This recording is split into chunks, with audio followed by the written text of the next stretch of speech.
Assalomu alaykum qarindoshlar. Men Amerikadan doktor Mehmet Imin. Men bugun mushu koronavirusning tahdidi va uningdan saqlanish to'g'risida bir leksiya so'zlamoqchi. Aminglarning diqqat berishini umid qilaman. Men rasmiy temaga kelishdan burun mushu koronavirusiningki qandaq bir virus ekanligi, uning nerdan kelganligi to'g'risida mushu hozir talash tortish bo'layotgan ba'zi ko'z qarashlarni sizlar bilan o'rtoqlashib o'tmoqchi. Bu ko'rayotgan rasmdagisi mushu koronavirusiningki elektronlik mikroskop ostidagi ko'rinishi bo'lib, bu taxminan 100 nanometr atrofidagi cho'nglikda hozir aniqlangan ma'lumotlarga asoslangan vaqtida bu koronavirusiningki taq zanjirlik RNA virus ekanligi ma'lum. Undaqda bu koronavirusninki manbasi zodi nima? Hamda hozir qadar biroz o'rtoqlashgan qarash bu shu birisi shaparang, birisi jilon, birisi pangolin deb atalgan bir hayvon. Mushu rasmda ko'rayotganingdek, yana birisi mushu Wuhandagi P4 tajribaxonasi. Hozir bo'layotgan talash tortishlarninki ko'pinchisi mushu 4 xil manbaga markazlashgan.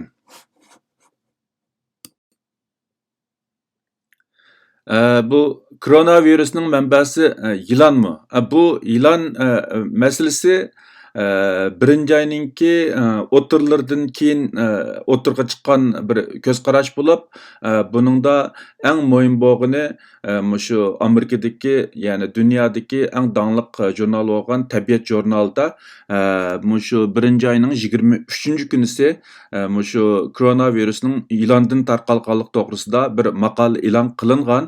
Uningdan keyin butun dunyodagi ko'p sondagi axborotlardami mushu koronavirusninki yılandan tarqalganligi to'g'risida har xil xabarlar e'lon qilingan. Bu ko'z qarash garchi butunlay inkor qilinmagan bo'lsa-mu, lekin bu qarashdagilar hozir nihoyat oz sonni egallaydi. Ya'ni ko'pincha kishilar bu qarashni inkor qilyotadi hozir. 2020-yili 2-ayning 3-kuni dunyoda eng dangliq bo'lgan mushu Tabiat jurnalida mushu koronavirusninki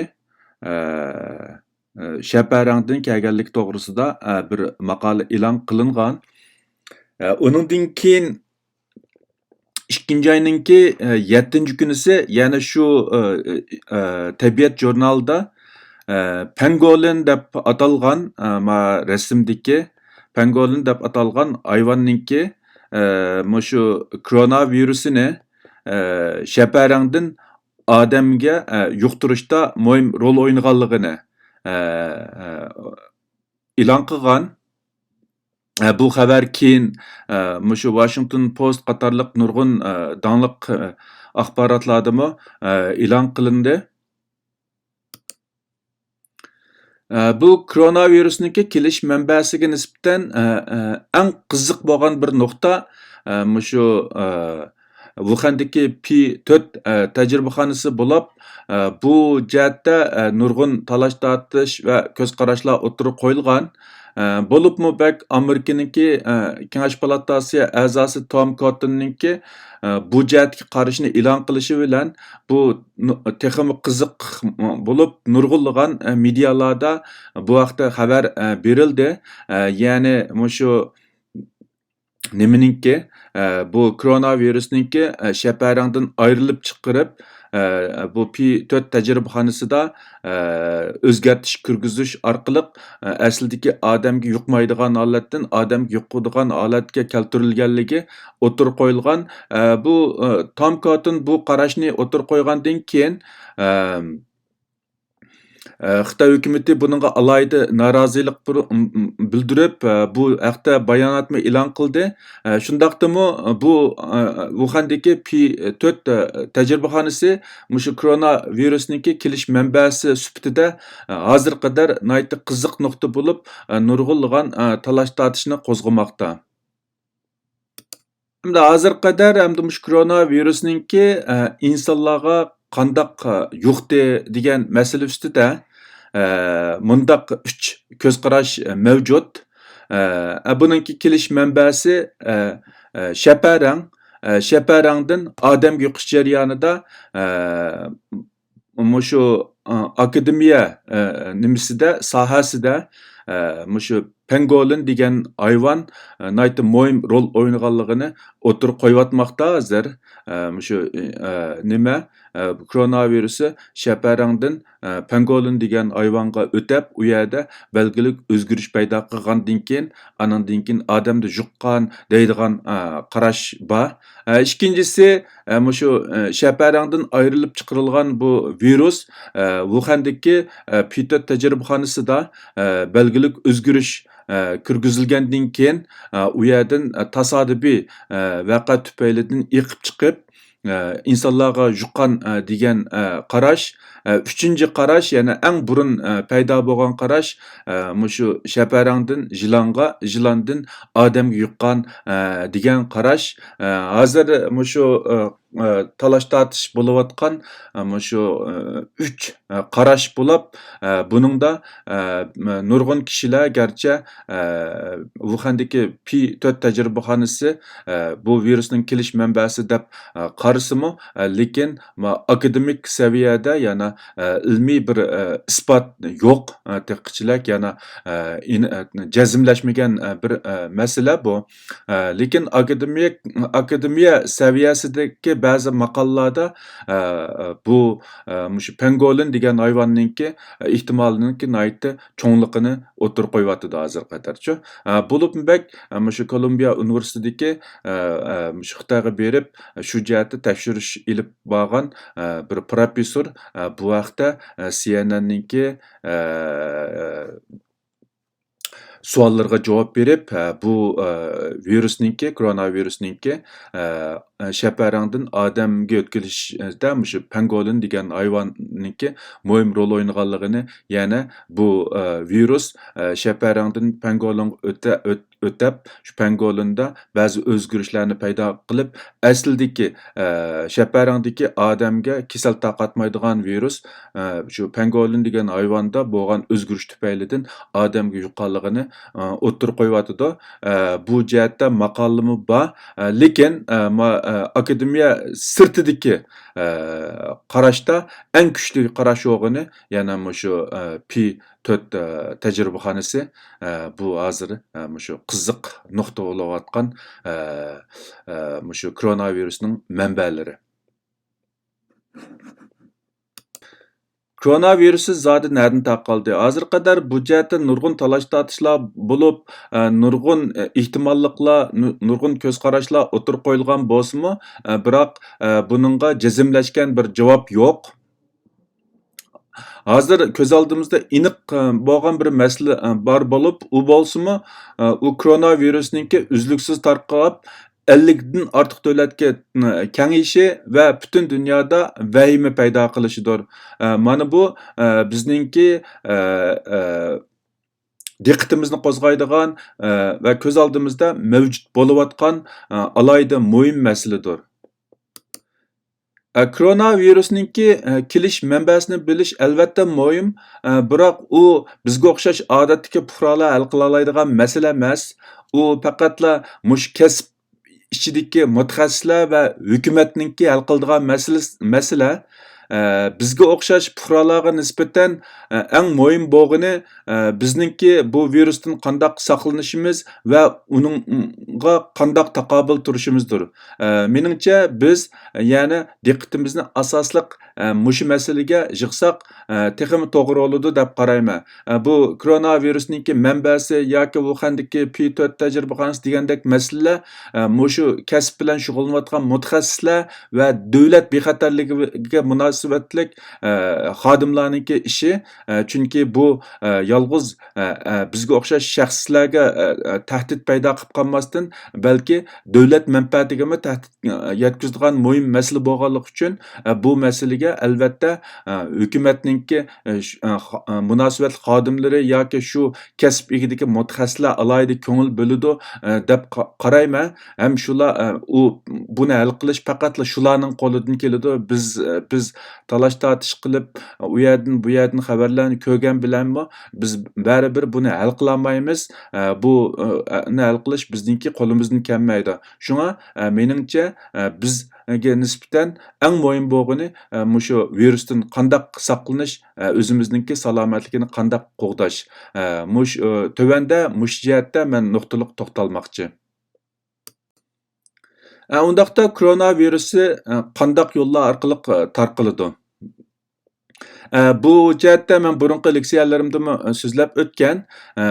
Hozir qadar hamda mushu koronavirusning tarqalish yo'llari degan vaqtida birisi mushu o'talgan vaqtida ig'izimizdan chiqqan tükürük damchalari, anandan keyin havo orqali tarqaladiganligi ma'lum. Bu eng asosli tarqalish manbasi. Anandan keyin insonlarningki o'zaro bevosita uchrashishi orqali yuqish. Anandan keyin mushu insonlarningki o'tilish orqali ig'izdan chiqqan mushu damchalardagi viruslar qo'ngan, ya'ni ustal yoki tutqich degandagidek mushu narsalar orqali qo'lga yuqish, qo'ldan burun va ko'z orqali yuqish. Bumu nayti mushu kasallikni yuqishdagi muhim bir omil. Shunga nurg'un mutaxassislar har doim qo'lni davomli yuvishni tashabbus qilib kelyotidi. Bo'lib bak mushu ommaviy qatnash ishlatadigan qarindoshlar, masalan, mayli poyezd ulamdi, mayli avtobus ulamdi, biz ulardagi tutqichlarni tutamiz. Kasallarningki, ya'ni bemorlarningki o'tilish orqali ig'izdan chiqqan viruslar u yerga qo'nishi mumkin. Biz ularni tutib, ondan keyin u yerni tutgan qo'limiz bilan burnimizni, ko'zimizni tutsak, virus mushu burnimizni, ko'zimizni ko'z pardasi orqali osonlik bizga yuqadi. Uningdan boshqa mushu cho'ng tarat, ya'ni bu bemorningki cho'ng taratidagi virus yerosti suv yo'llariga kirib, u yerdan yuqadigan ehtimollikmi hozir mutaxassislarning diqqatini qo'zg'amoqda. Anandan keyin qon orqali va onadan bolaga yuqish, ya'ni homila bo'lgan ayol tug'ish jarayonida bolasiga yuqtirish. Bu jihatdagi dokladlar ancha ko'p bo'lmasimi, lekin bu kasallikni yuqishdagi omillarning birisi bo'lib hisoblanadi hozir qadar. Endi bu koronavirusninki insonlar orasida tarqishida mushu koronavirusninki yoshirin mazgili nihoyatda muhim bo'lib, burun uning yoshirin mazgilini 2 kundan 14 kun deb qaragan bo'lsa, yaqinda bu virusninki bir odamga yuqib 27 kundan keyin anandan keyin kasal alomat ko'rilganligini doklad qildi. Yana bu virus bilan yuqlangandan keyinki yoshirin mazgil eng uzun bo'lganda 27 kun bo'ladiganligi ma'lum. O'tirish hisob bilan ba'zi maqolalarda uni 3 kun deb olgan bo'lsa, ko'pincha maqolalarda uni 6 da 4 kun deb deyilyotidi. Hozir shu o'tircha yoshirin mazgili. Yuqorida deb o'tgandagidek, uning eng uzun yoshirin mazgili hozir 27 kun bo'lganligi doklad qilinmoqda. Hamda bu koronavirusninki insonlar orasida tarqishida muhim bo'lgan bir masala shu koronavirusninki badan sirtida, ya'ni jismlarninki yuzda qancha uzun yashay oladiganligi. Bu nurg'un masalalarga chetildi. Masalan, shu jamoat qatnashishini qo'llanadigan qarindoshlarga nisbatan avtobuslarda yoki poyezdlarda shu bemorlarninki o'tilishidan, nafas yo'lidan chiqqan shu viruslar shu yerda qancha uzun yashay oladi. Anandan keyin keyin biz to'rdan bir narsa zakaz qilsak,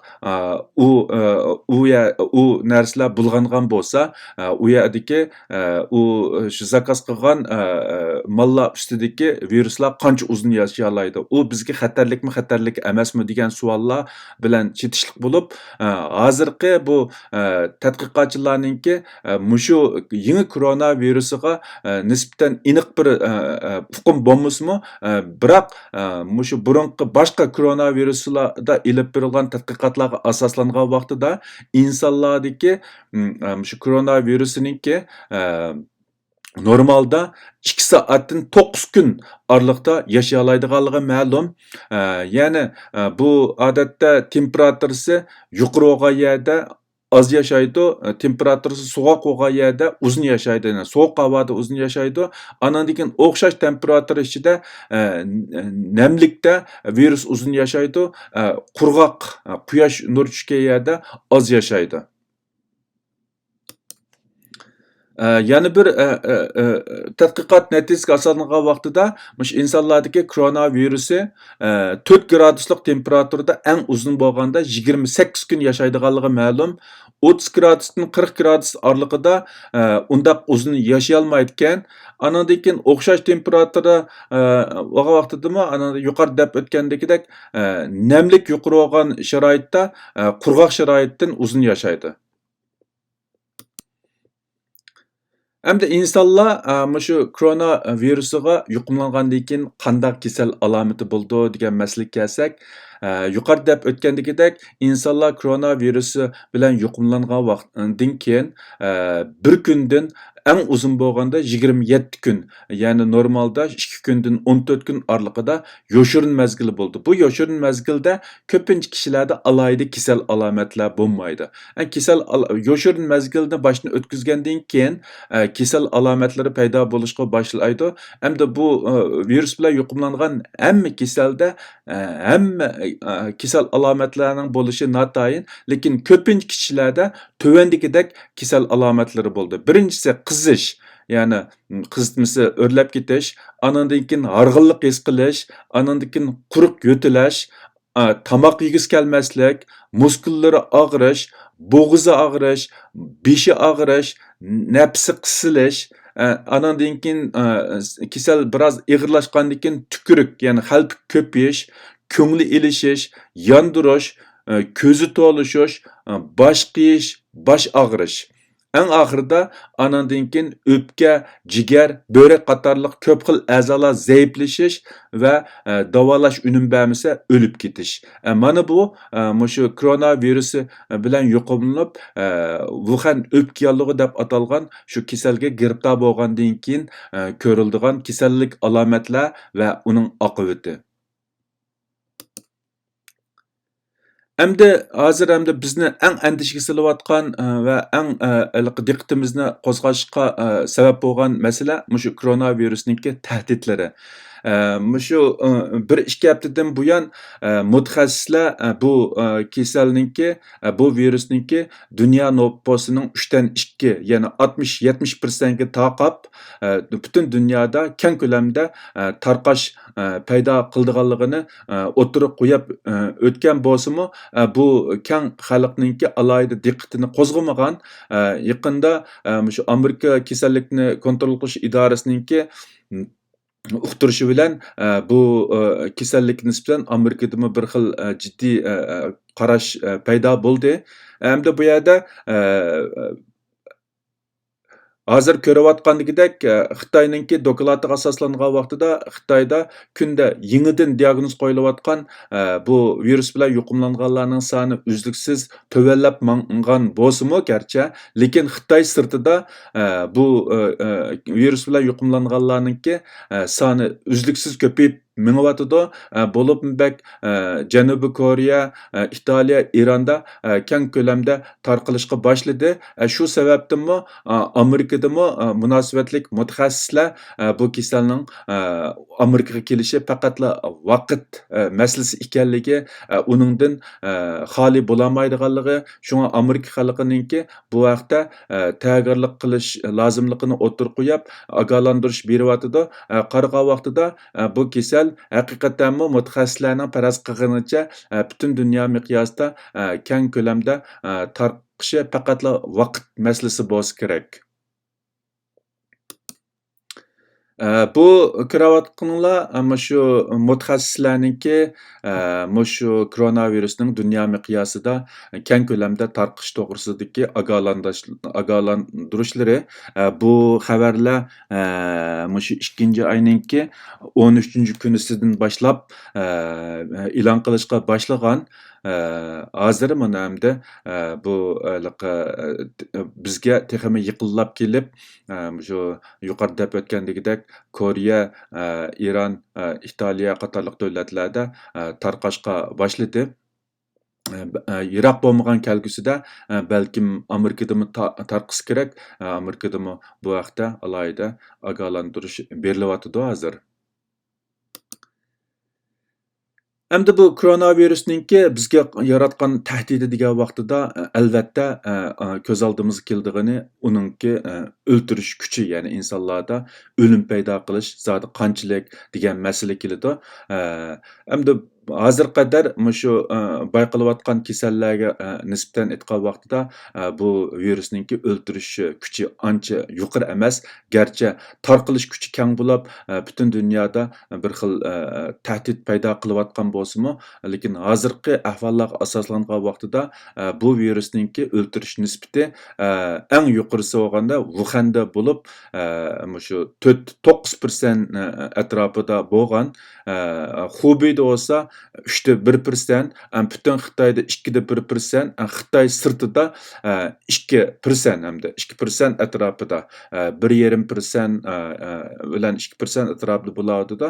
Endi shu Xitoy sirtidagi davlatlar ichida eng ig'risi Iran bo'lib, Ironda garchi hozir bayqalgan kasal bilan o'layotganlarninki nisbati 10% dan oshgan bilan, lekin ko'pincha mutaxassislar Ironda bu virus bilan yuqumlanganlarning soni to'liq bayqalmadi. Shunga o'lib ketganlarning nisbati yuqori ko'rinyotidi deydigan qarashliklar bor. Ya'ni Ironda hozir rasmiy aniq diagnoz qo'yilgan son uncha jiq bo'lmagan bilan balkim nurg'un odamlar allaburun bu virus bilan yuqumlangan bo'lishi mumkin. Shunga faqatla diagnoz qo'yilgan bilan o'lib ketganlarning nisbatini hisoblaganda 10% dan oshgan bilan, lekin amaliy kasallarning soni jiq bo'lganligi uchun u nisbat, ya'ni o'lib ketish nisbati uncha yuqori bo'lmasa kerak. Yana shu hozir Xitoy sirtida bayqalgan butun kasal bilan u sababdan o'lib ketganlarning nisbati 2% dan to'van. Shunga umuman aytgan vaqtida bu virusninki insonlar orasida o'ltirish kuchi shu 2% atrofida bo'lsa kerak. Bu haqda Dunyo sog'liqni tashkilotimi xili burun uningki o'lib ketish nisbatiga nisbatan oldin bir mo'lchar e'lon qilgan. Garchi bu texi eng og'irgi son emas, chunki shu butun shu koronavirus bilan yuqumlanganlarning hammasininki soni aniqlangan vaqtida anandan keyin haqiqiy to'g'ri bo'lgan bir o'lish nisbatini hisoblab chiqish mumkin. Hozircha mavjud bo'lgan sonliq ma'lumotlar qaragan vaqtida shu mayli Xitoy ichida bo'lsin, mayli Xitoy sirtida bo'lsin, bu virusninki o'lish nisbati taxminan shu 2% atrofida bo'lmoqda. Tövendeki jadvalda shu o'xshamagan yoshdagilarninki o'lib ketish nisbati bo'lib, 80 yoshdan oshganlarninki o'lib ketish nisbati 14,8%, ya'ni eng yuqori. 70 dan 79 yoshdagilarninki 8%, ya'ni 92% o'lib ketmagan, 8% o'lib ketgan. 60 yoshdan 69 yoshdagilarninki 3,6% o'lib ketish nisbati. 50 yoshdan 59 yoshdagilarninki 1,3%, anandan keyin 50 yoshdan tuvandagilarninki taxminan 0,4% yoki uningdan tuvan. Hozir qadar shu 10 yoshdan tuvanlarning ichida o'lib ketganlar yo'q. Shunga shu jadvaldan qaragan vaqtidami shu yashanganlarninki bu virus tufaylidan o'lib ketish nisbati eng yuqori, yoshlarninki nisbatan qaragan vaqtida tuvan. Bu virusqa nisbatan eng muhim bo'lgani uni davolash.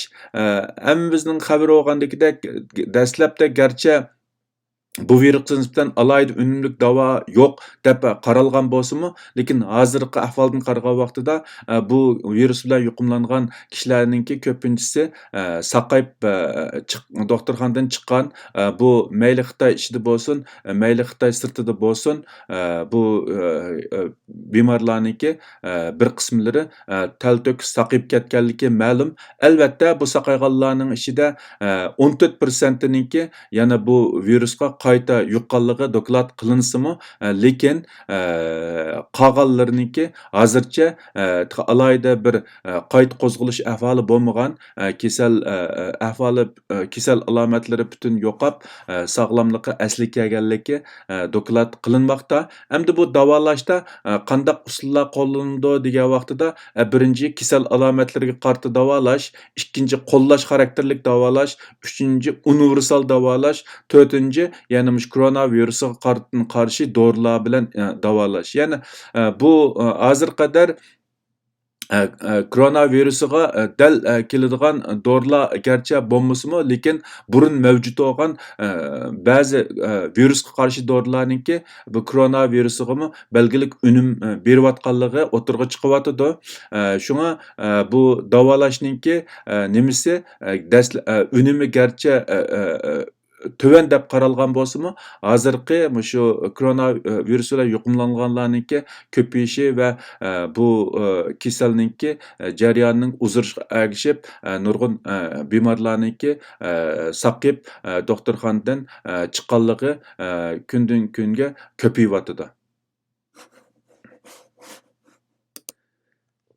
Hamda bu koronavirusga nisbatan mushu virus qarshi dori bilan davolashda eng unumli bo'lgani mushu koronavirusga qarta dori bo'lib, bu hozir mushu 3 xil dori biroz tilga ilinyotidi hozirgi. Birinchisi Favilavir degan dori bu Xitoyda rasmiy tasdiq qilinib, bu koronavirus bilan yuqumlanganlarninki davolashida nihoyatda cho'ng rol o'ynayotidi. Ikkinchisi Remdesivir degan dori mushu hozir rasmiy Amerikada rasmiy klinikalik sinoqqa kirdi. Uchinchisi Leronlimab degan dorimi aslida mushu AIDS kasalini davolashda ikkinchi bosqichlik klinikalik mushu sinoqqa kirgan ekan bu dori. Bu doriningmi mushu koronavirusni davolashda belgilik rol o'ynaydiganligi qayd qilinmoqda hozir. Balkim yaqin kelgusida bu dorimi sinoqdan o'tib, mushu koronavirusni davolashda rasmiy ishlatilishga boshlashi mumkin.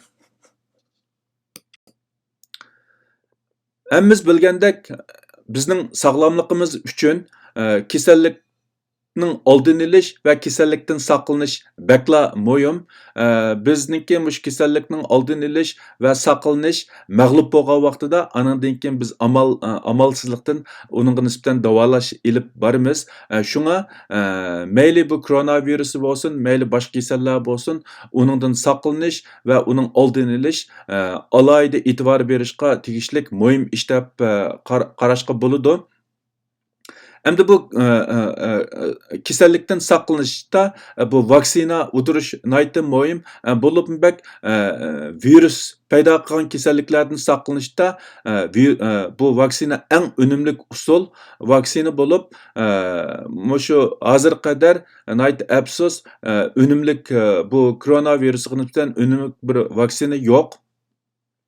Shunga bizning hozir qila oladigan ishimiz shu badanningki immunit kuchini yuqori ko'tarish. Bu nihoyatda muhim. Men yuqori deb o'tgandagidek bu koronavirus bilan yuqumlangan kasalliklarninki nurg'unlarninki saqib doktorxonadan chiqqanligi ma'lum. Ularning ichida xili ko'p sondagilari shu o'zininki badanning immunit kuchining kuchli bo'lganligidan saqaydi deb qarashga bo'ladi. Chunki virus badanga tajovuz qilib kirgandan keyin badanning immunit kuchi bo'lib, immunit kuchi kuchlilar bu virusga nisbatan darhol inkas qaytarib, badanda shu virusga qarshi antibody ishlab chiqarishga boshlaydi. Agar bu virus nihoyatda tez ko'payib, badanda ig'ir zaxmi qilishdan burun badanda yetarlik bu virusga qarshi antibody ishlab chiqara olsa, u antibodylar bu viruslarni o'ldirib, odamning badani u virusdan g'olib keladi. Shuning bilan odam alayda ig'ir kasal bo'lmaylarkansa saqayib ketadi. U badanda paydo bo'lgan antibodylarmi u virusni yo'q qiladi. Shuning bilan bizningki sog'lomligimiz asli keladi. Bu mushu kasal bo'lgan har qanday odamga nisbatan mushu badanningki immunitet kuchiniki nihoyatda muhim rol o'ynaydiganliginingki yana bir isboti. Hamda hozirga qadar bu koronavirusiga unumlik bir vaksina dunyo kelmagan bo'lsa-mu, lekin nurg'un davlatlardagi nurg'un dori shirkatlar bu koronavirusga qarshi vaksina ishlab chiqaryotidi. Men mushu tordan izlab topgan mushu koronavirusga qarshi vaksina ishlab chiqargan shirkatlar hozirga qadar 11 ekan. Ularning ichida Amerikada ishlab chiqargan mRNA 1273 degan mushu koronavirusning mushu nimasi vaksinasi rasmiy tunji qitimliq sinoqqa kirdi hozir. Bu sinoq balkim bir necha oy davomlashishi mumkin. Agar davomlashishi mumkin, agar bu sinoqdan muvaffaqiyatli o'tsa, mushu oyning mushu yilningki oxirlariga qolmay bu koronavirusga nisbatan unumlik bir virus dunyoga kelishi mumkin. Albatta biz hozir uningga cho'qim aniq bir javob bera olmaymiz, chunki bu vaksinaning dunyoga kelishi bir masala, uningki mushu koronavirusni saqlamaslik yana bir masala. Shunga bu koronavirusga qarshi vaksina dunyoga keldi deganlik uning cho'qim unum bo'ladi deganlik emas. Buningga balkim yana bir necha oy, hatto 6-7 oy vaqt ketsa kerak. Buningda nurg'un kishilarda ishlatib, ularda shu koronavirus yuqumlash bo'lmagan vaqtida anandan keyin bu vaksina unumlik bo'pti deb jazmlash tuguli bo'ladi. Hamda bu şirketdan boshqa yana Johnson Johnson deydi, GlaxoSmithKline deydi, nurg'un yana men hozir mush tordan topgan 11 dori shirkat, o'xshamagan davlatdagi 11 dori shirkati mushu vaksina ishlab chiqarib turibdi. Xitoydami Zhejiang'ningki bir dori shirkati ikki xil o'xshamagan vaksina ishlab chiqarib, u rasmiy sinoq bosqichiga kiribdi. Andan keyin Londondagi Imperial College London degan maktabningki tadqiqotchilarimi bu kasal to'g'risida, bu virus to'g'risida vaksina ishlab chiqarib, sinoq qilayotganligini e'lon qilgan. Bu tövendeki mushu tizimlikdagi 11 dori shirkatlari, o'xshamagan dori shirkatlari mushu koronavirus to'g'risida tizdan mushu vaksina ishlab chiqarayotgan shirkatlar hisoblanadi. Mana bularmi shu vaksina ishlab chiqarayotgan shu shirkatlarningki davomi. Bu shirkatlar ishlab chiqarayotgan vaksinalarning bir qismlari hozir sinoq darajasiga bosqichiga kirdi, yana bir qismi davomliq ishlab chiqarilib o'tibdi. Tadqiqot bosqichida ekan.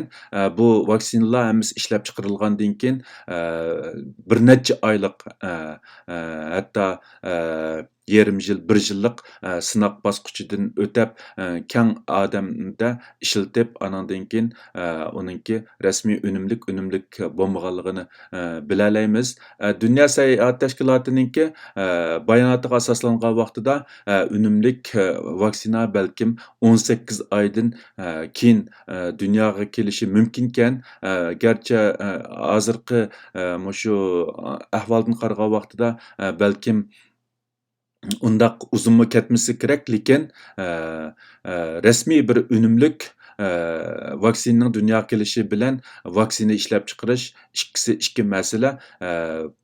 bu jihatda men burun so'zlab o'tgandagidek AIDS kasalini misol qilib o'taman. AIDS kasali dunyoga kelgili hozir shu 37 yil bo'lgan bo'lsa-mu, bu 37 yil jarayonida nurg'un vaksinalar ishlab chiqarilgan bo'lsa-mu, biroq hech qaysininki unum bermaydiganligi isbotlanib, hozir qadar AIDSga aniq unumlik bir vaksina yo'q holatida turyotidi. SARS kasali shundoq, SARS kasali 17 yildan keyingi bugungi kunda SARS kasaliga nisbatan unumlik bir vaksina yo'q.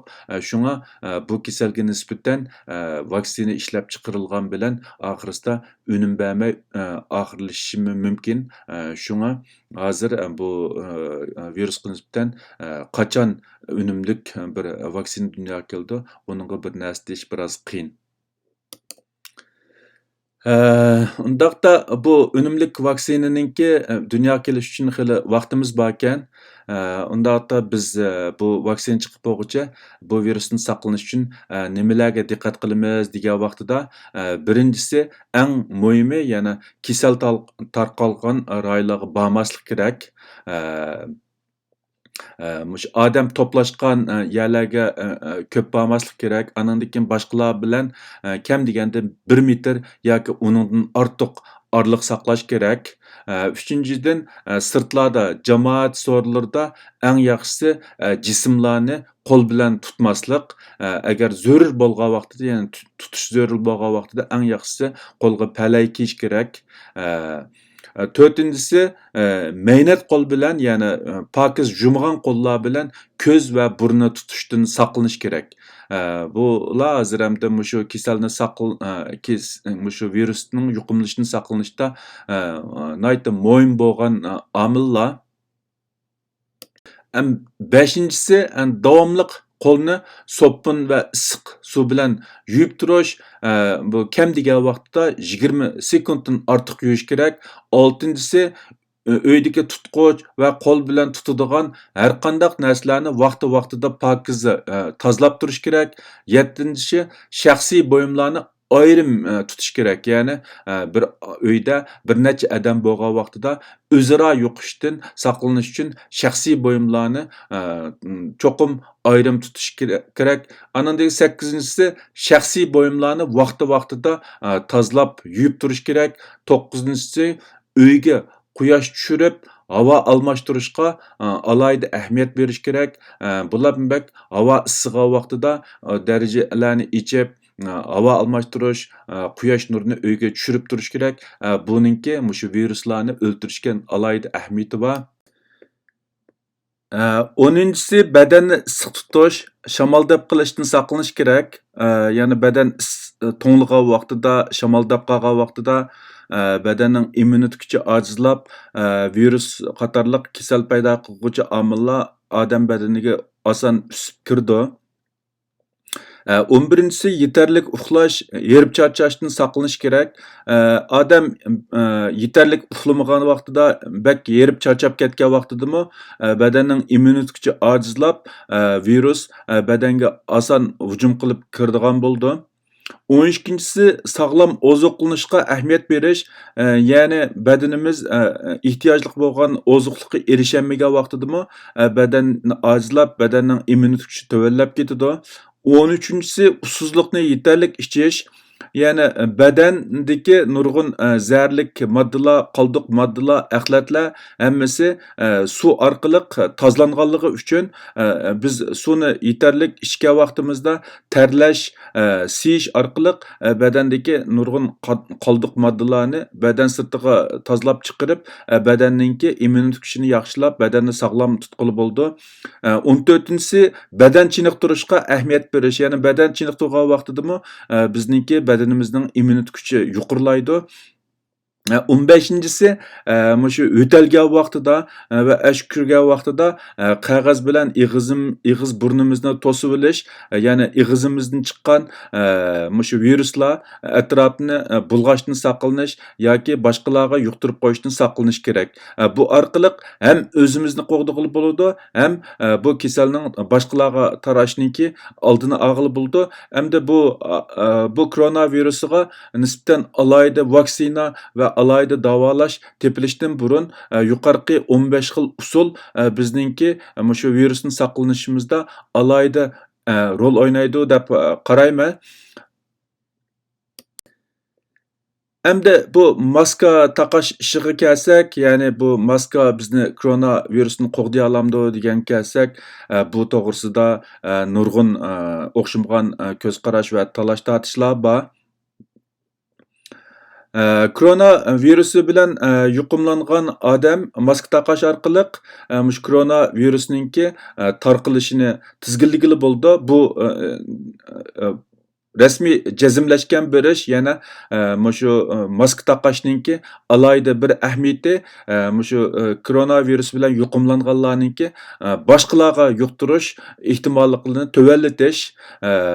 Shu sababdanmi odatda shu koronavirus bilan yuqumlanish ehtimoli borlarninki maska taqishi alayda muhim deb qaralyotidi. Biroq maska taqash orqali koronavirusdan saqlanғалы bo'lamdi, bo'lmamdi, buningga nisbatan har xil o'xshamagan qarashlar bo'lib, uningki ahamiyati, ya'ni maska taqashning ahamiyati shu maskaning sifati bilan zich munosabatlik. Normalda chang to'zondan saqlanish uchun taqib olgan maskalar hargizmi koronavirusidan qo'g'day olmaydi. Shunga torlardan yoki Home Depot degandek ba'zi magazinlardan setib olgan xohlagan bir maskaninki bizni bu kasallikdan qo'g'dashga alayda ahamiyat berishi notayin. Shunga bu virusdan saqlanaman degan vaqtida shu maskaninki sifatini, ya'ni unumlik maska tanlash alayda muhim deb qaralayotgan bir masala hozir qadar. Endi bu kasaldan saqlanish uchun maska taqash alayda zarur bo'lgan vaqtida cho'qim maskani vaqti-vaqtida almashtirib turish kerak. Ya'ni ko'pincha mutaxassislarning tashabbusiga asoslangan vaqtida bir maskani eng uzun bo'lganda 1 soatdan ortiq taqamaslik kerak. Chunki maska eng yaxshi virus süzgüch bo'lib, maskani uzun muddatni qayta ishlatgan vaqtida koronavirusi bilan yuqumlanish fursati yuqori bo'ldi. Maskani almashtirgan vaqtida qo'lga palay kiyish kerak va maskani plastik xaltaga silib, darhol axlat sandig'iga tashlash kerak. Ya'ni bu maska biz uzun muddat taqıgan vaqtida mayli sirtdan bo'lsin, mayli o'zimizning nafsidan chiqqan bo'lsin, bu viruslarni süzib saqlaganlik uchun bu xildagi maskalarni biz qayta taqıgan vaqtida o'zimizningki bu virus bilan yuqumlanish fursati yuqorilaydi. Shunga vaqti-vaqtida almashtirib turish kerak. Bu maskalarni, ishlatgan maskalarni biz yuzimizdan olgan vaqtimizda qo'limiz bilan tutish, bevosita tutishdan saqlanish, ya'ni qo'limizni bulg'amasligimiz kerak. Palay tutib, o maskani ilib, andan keyin plastik xaltaga silib, axlat sandig'iga tashlab o'tishimiz kerak. Bu shu maska taqıgan vaqtida alayda diqqat qilishga tegishlik ish bo'lib, bu mayli yuqumlangan odamda bo'lsin, mayli yuqumlanish ehtimoli bo'lgan odamlarda bo'lsin, mayli saq odamlarda bo'lsin, hamma odamniki o'rtaq diqqat qilishga tegishlik bir masala. Shunga men buni alayda eskartib o'tay dedim. Andan keyin hozirga qadar shu mutaxassislarning tashabbusiga asoslangan vaqtida shu koronavirusdan saqlashda belgilik unum bor deb qaralgan maska, birisi operasiya maskasi, yana birisi N95 nafas maskasi deb atalgan shu maska. Uningdan boshqa ba'zi maskalar agarda bu alayda shu koronavirusdan saqlashda ishlatildi deb eskartilgan bo'lsa, balkim uning unum bo'lishi mumkin, lekin ko'pincha maskalarninki umid qilgan unumni bermaydiganligini, ya'ni insonlarni koronavirusdan qo'g'day olmaydiganligi ta'kidlanyotidi. Shunga maska olgan vaqtida buningga alayda diqqat qilishimiz kerak deb qarayman. Hamda mushu koronavirusi bilan yuqumlanish yoki bulg'unish ehtimoli bo'lgan turmush buyumlarini dezinfeksiya qilgan vaqtida qandaq suyuqlik yoki qandaq modda bilan dezinfeksiya qilgan vaqtida eng unumli bo'ldi degan vaqtida tuvandagi shu 3 xil suyuqlikniki bu koronavirusni 1 minut ichida o'ltirdiganligi doklad qilinmoqda. Birinchisi 0,5%lik hydroperoxide, ya'ni H2O2, anandan keyin 0,1%lik sodium hypochlorite, ya'ni bleach deb atalgan modda, buningki 0,1%ligi mushu virusni 1 minut ichida o'ltirtgan. Uningdan qilib qolsa 62% dan 71%gacha bo'lgan oraliqdagi spirt. Bu virusni 1 minut ichida o'ltira oladi deb qaralmoqda. Agarda biz mushu uyimizda ishlatayotgan turmush buyumlarini dezinfeksiya qilib tozalaymiz desak, mushu 3 xil suyuqliklarning har qaysi birisi olsa shu ishlatsak 1 minutda bu koronavirusni o'ltirdiganligi o'tirib qo'yilmoqda. Bugungi leksiyani mushu yerda oxirlashtirmoqchi. Hammanglarningki diqqat berib anglaganinglarga ko'pdan ko'p rahmat. Kelaqtim ko'rishayli. Xayr xo'sh.